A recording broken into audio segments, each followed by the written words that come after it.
Hey, what's up, lightboltjoe here. Today we are going to discuss the brand new 2022 Disney Plus / Marvel original show, Loki Season 2. So this picks off right where we left off. The It's so hard to discuss this plot-wise in general just because it's a timeline-changing show. But I will say this, in a review aspect, I don't get surprised easily with in regards to projects. Sometimes they're very predictable. Sometimes I like that they're predictable. Sometimes some things do surprise me. Depends on my standards on the project for a story that's been going on for 15 years.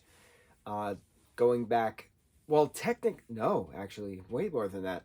15 years ago, we had the Iron Man movie release back in 2008, which launched this Marvel Cinematic Universe, right? The MCU. But within regards to Spider-Man No Way Home, that rewrote everything. So that, therefore, that opened up the multiverse and timelines in regards to bringing in the Fox Studios and the Sony Studios projects into fruition, because now Disney bought Fox and they have a contracted partnership with Sony. So technically now we go all the way back to 2000's X-Men, technically. And then we go to, what was it, 2002 we had X2, I think, as well as Spider-Man, Tobey Maguire's Spider-Man. So for a cinematic universe in its entirety, celebrated and shared between multiple studios, dating back 23 years ago, this is a true culmination of it all. And it's just so weird saying that 23 years worth of film and television culminates to this one specific moment where Loki now rules the timeline of the multiverse. And why does he do that? And how did he get there? And what happens in regards to making the ultimate sacrifices in order to destroy the sacred timeline, to make sure all timelines of the infinite loop therefore have a chance.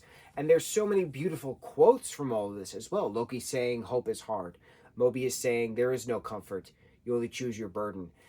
Sylvie has a line in regards to, "He gave us a chance." It's just, I was choked up in many points of this. I got chills galore throughout all of the 6 episodes. The way episode 4 ended, the way episode 5 ended, the way the season finale ended. It's now a matter of what happens next in regards to starting the multiversal war and what's the next chapter. So this is a definite ending point within one aspect, but then going into the next.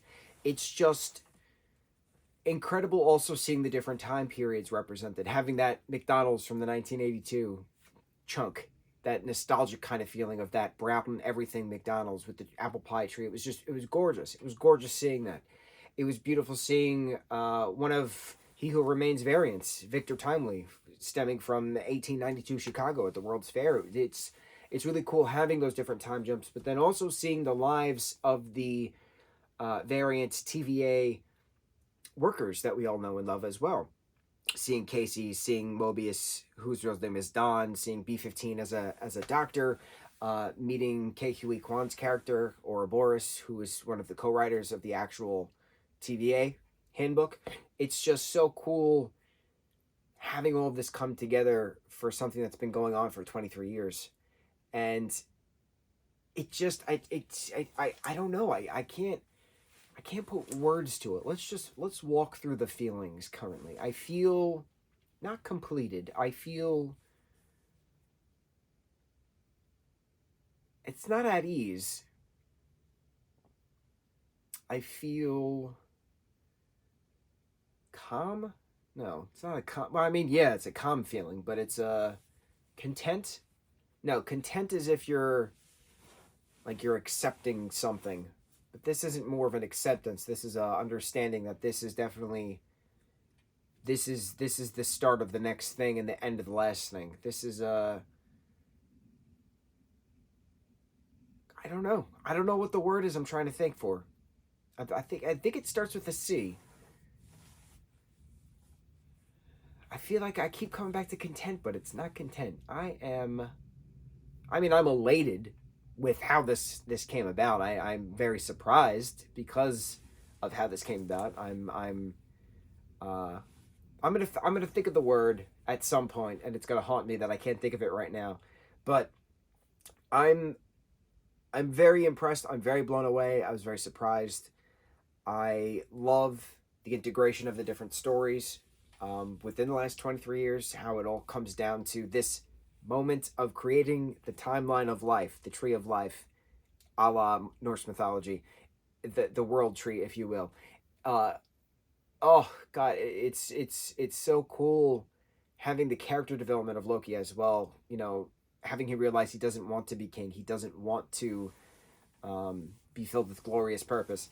He doesn't want to be alone, and to have him realize there is no comfort, he just chooses the burden, and he chose the burden, and it's so revolutionary to see such incredible character development for so long.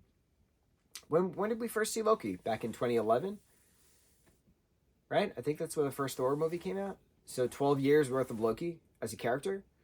It's just so cool. It's so cool seeing this. It's so I'm gonna keep up with the calm. I am so calm with how this.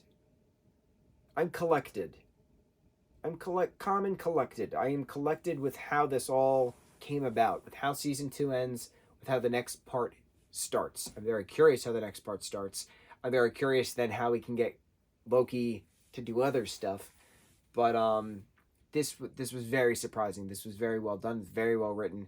Having Tom Hiddleston be an executive producer on this as well was very cool, and I'm just really glad that actors can actually start to do that now.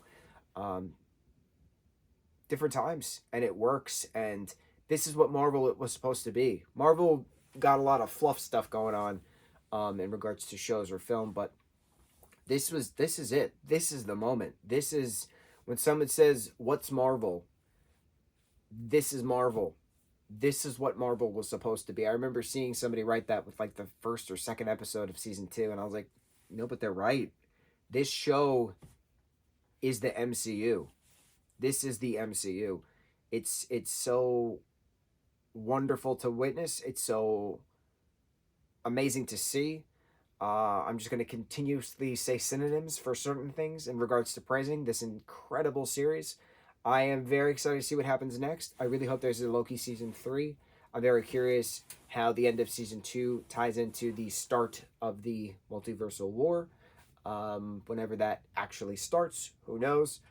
But amazing. I watched it with my folks, the all 6 episodes of season 2. We all loved it. We all had great conversations after each episode. Just jewels that dropped, and amazing. Absolutely amazing. Calm and collected. On to the next review. Which mahalo.